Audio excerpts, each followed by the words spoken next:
बिस्मिल्लाहिर्रहमानिर्रहीम। सवाल किया गया है कि हम रिस्क में कैसे इजाफ़ा करें और अल्लाह ताला कैसे हमारे रिस्क में बरकत करे, कोई नुस्खा बता दें। उसके लिए बड़ा आसान नुस्खा है और उसको मैं नुस्खा कीमिया के तौर पे भी जो है वो उसका नाम लेता हूँ, और वो ये है कि आपके पास जो कुछ है, अगर आपको अल्लाह ने रिस्क दिया है तो आप वो अल्लाह की मखलूक में रिस्क तकसीम करना शुरू कर दें।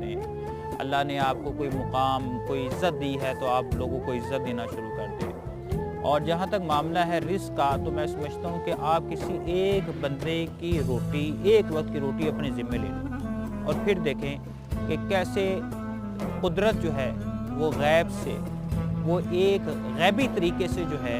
खुफिया तरीके से आपके रिस्क में इजाफा होता है और आप खुद हैरान और परेशान हो जाएंगे कि यार मेरी आमदनी वही है, लेकिन उस आमदनी के अंदर अल्लाह ताला ने जो है